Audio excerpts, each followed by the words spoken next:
جتنے انبیاء آدم علیہ السلام سے لے کر محمد الرسول اللہ صلی اللہ علیہ وسلم تک بھیجے گئے ہیں، ان سارے نبیوں پر ہمارا ایمان ہے۔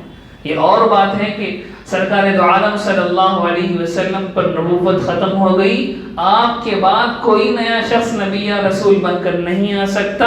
اگر کوئی رسالت کا نبوت کا دعویٰ کرتا ہے، وہ جھوٹا ہے، وہ کذاب ہے، وہ دجال ہے، اس کے اوپر ہمارا ایمان نہیں ہوگا، اس کے اوپر ہم نہ ایمان لانے کے پابند ہیں۔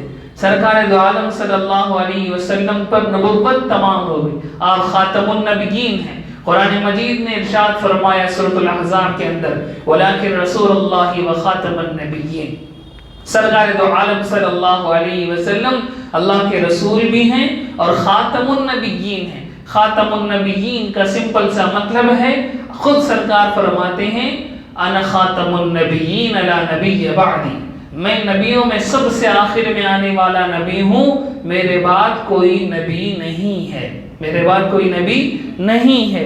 عیسیٰ علیہ السلام آئیں گے قیامت سے پہلے، وہ نبی کے بعد والے نبی نہیں ہیں، وہ نبی کے بعد والے نبی نہیں ہیں، وہ نبی کے پہلے والے نبی۔ اسی لیے ہم عموماً خطبے میں یہ کہتے ہیں کہ کوئی بھی نیا شخص نبی یا رسول بن کر نہیں آئے گا، نیا شخص نبی یا رسول بن کر نہیں آئے گا۔ میں کہتا ہوں اس کی وجہ یہی ہے کہ کوئی بھی نیا آدمی کو جو رسول اللہ صلی اللہ علیہ وسلم کے بعد پیدا ہوا ہو، اسے اللہ نبی یا رسول نہیں بنائے۔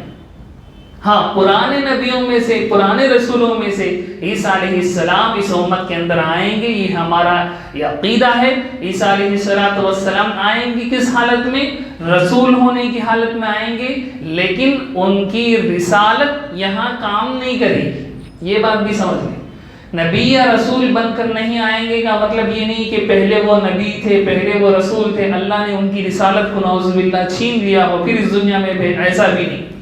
عیسیٰ علیہ السلام اس دنیا میں آئیں گے، رسول بن کر ہی آئیں گے، کیونکہ نبیوں کے اور رسولوں کے بارے میں یہ بات یاد رکھ لیں کہ جس کو ایک مرتبہ اللہ نبی بنا لیتے ہیں، جس کو ایک مرتبہ اللہ رسول بنا لیتے ہیں، پھر ان سے نبوت اور رسالت چھینتے نہیں ہیں۔ ولیوں کے بارے میں یہ ممکن ہے کہ اللہ نے کسی کو ولایت دی ہو، بعد میں اس کی ولایت کو اللہ نے سلب کر لیا ہو، اللہ نے چھین لیا ہو اس کے برے اعمال کی وجہ سے۔ ایسا ہو سکتا ہے، ایسا ہو سکتا ہے کہ ایک آدمی پہلے گنہگار تھا، پھر اللہ کا ولی بن گیا، پھر اللہ نے اس کے پھر اس نے گناہ کیا تو اللہ نے اس کی ولایت کو سلب کر لیا ہو، اس کی ولایت کو چھین لیا ہو، یہ پاسبل ایسا ہو سکتا ہے۔